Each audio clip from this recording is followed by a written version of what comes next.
Oke, assalamualaikum warahmatullahi wabarakatuh. Kembali lagi di mata kuliah manajemen pemasaran. Teman-teman pembelajar, semoga kita semuanya sehat dan tetap semangat dalam belajar. Dan di pertemuan ini, di bab ini ya, di bab ini kita akan diskusi bareng, kita akan pelajari, kita akan sampaikan tentang bagaimana memenangkan pasar melalui perencanaan strategik yang berorientasi pasar. Nah, di bab ini prinsipnya kita akan bicara tentang portofolio dalam sebuah bisnis dan bagaimana nanti kita dituntut untuk mampu mengalokasikan sumber daya yang kita miliki itu ke masing-masing unit bisnis. Atau nanti sebutannya adalah ke SBU ya. Bagaimana kita bisa mendistribusikan sumber daya kita itu ke masing-masing SBU atau strategic business unit. Nah, berarti nanti kita akan kasih ilustrasi ketika sekarang kita punya bisnis dan kita punya lebih dari satu SBU nih. Kita punya lebih dari satu strategic business unit nih. Kita punya 8 misalkan. Ya, kita punya 8 misalkan. Ketika kita punya 8 SBU, kita punya 8 strategic business unit, kan mesti kita berpikir apakah kita akan mengalokasikan sumber daya kita itu yang sama kepada 1 sampai 8 SBU kita? Kan enggak. Ya kan? Berarti kita akan mempertimbangkan itu. Berapa porsi yang akan kita berikan untuk SBU 1? Berapa porsi yang bisa kita berikan untuk SBU 2 sampai berapa porsi yang bisa kita berikan untuk SBU 8? Kan banyak pertimbangan nih, ya kan? Salah satu pertimbangannya mungkin ya karena memang kemampuan mendatangkan laba. Ketika emang SBU yang ke-7 ini kan, SBU yang ke-7 ini sekarang kemampuan mendatangkan labanya tinggi kan. Bisa jadi kita akan banyak support di situ. Kita akan mengalokasikan sumber daya di situ. Harapannya memang keuntungan yang akan kita terima itu jauh lebih tinggi. Maka nanti akan ada metriknya, ada kuadrannya kan. Ketika memang SBU kita itu nanti berada pada kuadran cashflow ya saatnya panen-panen aja misalnya seperti itu. Dan bagaimana nanti ketika memang SBU kita itu berada pada posisi question mark. Nah, kita kan mesti berpikir nih. Apakah kita akan mengalokasikan sumber daya yang lebih untuk menggeser SBU kita itu dari kuadran question mark ke star misalkan, atau yang lainnya? Nah, itu akan kita bahas. Ya, bagaimana perencanaan strategik itu yang berorientasi pada pasar. Nah, ini kan teman-teman, kita akan bicara tentang bagaimana mengalokasikan sumber daya kita ke masing-masing SBU atau strategic business unit. Ya, nanti di kelas yang lainnya kita bisa diskusi ya. Apa sih yang dimaksud dengan SBU, apa yang dimaksud dengan question mark, apa yang dimaksud dengan star dan lain-lain, nanti mungkin kita bisa diskusi lebih mendalam. Nah, kita bisa mengalokasikan sumber daya kita ke masing-masing SBU itu atau tadi kita sebut dengan strategic business unit. Kita bisa mempertimbangkan 2 hal. Yang pertama adalah tingkat pertumbuhan pasar. Di sini bagaimana kita mempertimbangkan pada tingkat pertumbuhan pasar. Dan yang kedua adalah pangsa pasar relatif nih. Nah, dengan mempertimbangkan 1 tingkat pertumbuhan pasar, 2 adalah pangsa pasar relatif, ya, maka SBU kita nanti itu bisa kita masukkan ke dalam 4 kuadran. Ke dalam 4 kuadran. Mulai dari kuadran yang pertama ini adalah kuadran question mark di sini. Ya kan, question mark di sini. Kemudian yang kedua itu adalah di kuadran star. Yang ketiga adalah di kuadran cashflow, yang keempat di kuadran dog. Bagaimana cara kita menganalisisnya kan? Bagaimana cara kita menganalisisnya? Teman-teman pembelajar, angka 1 sampai angka 8 ini bisa kita ibaratkan ini adalah SBU kita ya.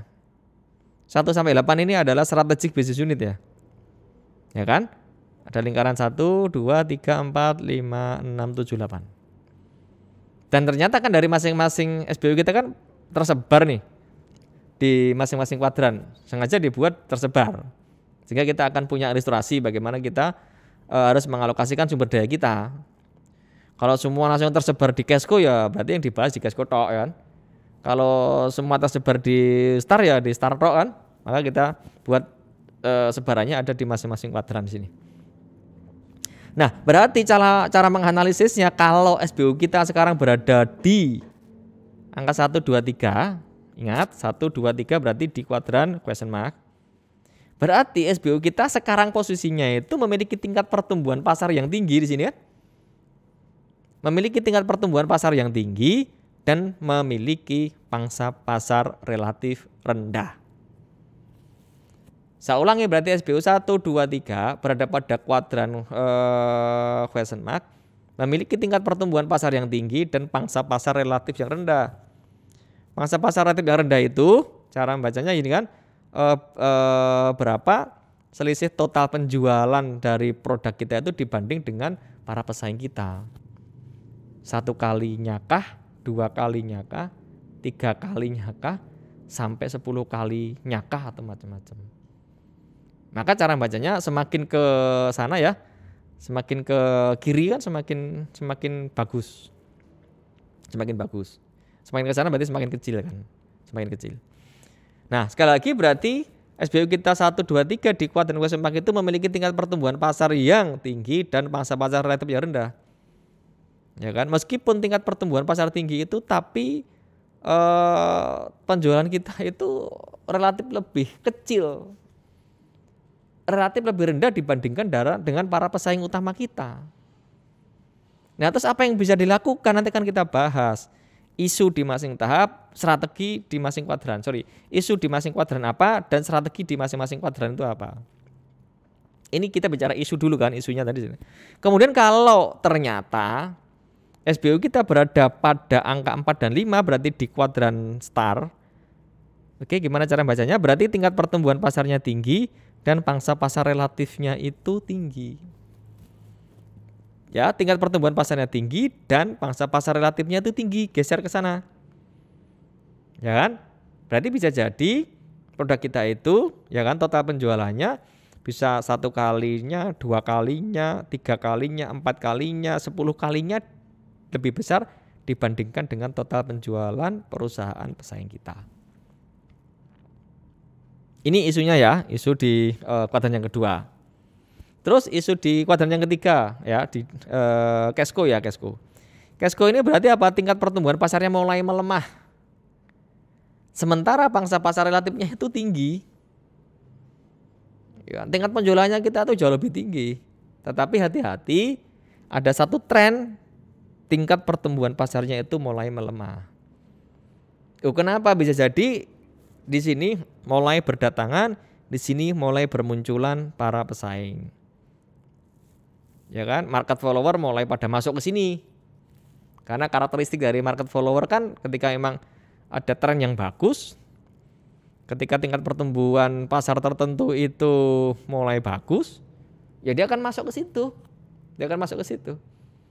Ya kan, sehingga bisa dikatakan semakin bagus tingkat pertumbuhan pasarnya, akan ada potensi yang lebih besar bagi market follower untuk masuk, untuk bermain-main di situ, untuk ngambil jatah roti kita juga. Nah, kemudian isu yang terakhir ya di kuadran yang terakhir, apabila SBU kita itu berada di angka 7 dan 8 ini kan. Berarti gimana cara bacanya? Tingkat pertumbuhan pasarnya udah rendah dan pangsa pasar relatifnya itu rendah. Udah tingkat pertumbuhan pasarnya rendah, kemudian total penjualan kita itu lebih rendah juga nih dibandingkan dengan total penjualan dari perusahaan-perusahaan pesaing utama kita. Nah, itu isu yang ada di masing-masing kuadran kan. Baik di kuadran 1 ya kan, di kuadran question mark, kuadran 2 adalah kuadran star, kuadran 3 adalah kuadran Cashco, dan kuadran yang keempat adalah di kuadran dog. Terus apa yang bisa kita lakukan ketika memang SBU kita itu berada pada masing-masing kuadran itu? Ketika melihat bagaimana tingkat pertumbuhan pasarnya dan ketika melihat bagaimana pangsa pasar relatifnya. Kembali ke kuadran yang pertama kan, tanda tanya question mark. Ya kan, sudah saya jelaskan tadi. Pada kuadran 1 ini memiliki ciri-ciri apa? Ciri-cirinya posisi pangsa pasar relatif rendah kan tadi? Ya kan? Tetapi mereka bersaing dalam industri yang tumbuh pesat. Pangsa pasar relatif rendah di sini kan? Tetapi mereka bermain pada tingkat di sini, tingkat pertumbuhan pasar yang tinggi. Atau bermain pada industri yang bertumbuh pesat. Ini ciri yang pertama. Ciri yang kedua adalah biasanya kebutuhan kas perusahaan ini tinggi dan pendapatan kasnya rendah. Lihat, kebutuhan kas perusahaan ini adalah tinggi dan pendapatan kasnya itu rendah. Kemudian bisnis ini disebut tanda tanya karena perusahaan, karena organisasi mesti memutuskan ini. Mereka mesti menganalisis ada satu alternatif, apakah dia akan memperkuat divisi ini, ya kan? Sehingga harapannya nanti akan bisa bergeser ke kuadran yang berikutnya. Harapannya akan bisa bergeser ke kuadran star. Ingat, kalau bergeser ke kuadran star berarti apa? Pada posisi tingkat pertumbuhan pasarnya itu tinggi dan didukung dengan pangsa pasar relatif mulai bergerak, mulai tinggi. Ya kan? Atau memang dia berpikir bahwa waduh susah ini untuk menggeser dari kuadran sigma ke star ini, ya berarti nanti akan ada strategi-strategi yang lain. Maka simbolnya tanda tanya. Apakah memperkuat divisi ini atau tidak? Kalau iya, bagaimana strateginya? Bisa gunakan strategi penetrasi pasar misalkan. Bisa menggunakan strategi pengembangan pasar misalkan, dan lain-lain. Ya, ini di kuadran 1 ya. Di kuadran 2, star tadi kan? Di star berarti apa? Tingkat pertumbuhan pasarnya apa? Tingkat pertumbuhan pasarnya tinggi, ya kan? Kemudian pangsa pasar relatifnya adalah tinggi. Maka masuk ke dalam star atau disebut dengan bintang. Bagaimana cirinya? Sudah saya sebut tadi kan? Mewakili peluang jangka panjang terbaik untuk pertumbuhan dan profitabilitas. Divisi dengan pangsa pasar relatif lebih tinggi dan tingkat pertumbuhan yang lebih tinggi sudah kita bahas. Seharusnya ketika SBU kita itu berada pada kuadran star ini menerima investasi yang besar. Ya kan? Untuk apa investasi besar di sini? Investasi besar di sini tujuannya untuk mempertahankan dan memperkuat posisi dominan mereka.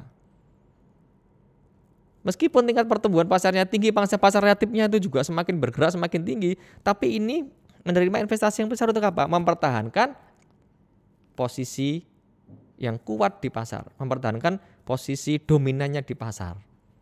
Kenapa kalau dia nggak kuat di posisi itu? Sekali lagi, ya kan? Ketika tadi di Cashco ini udah banyak market follower, banyak yang ngambil di situ.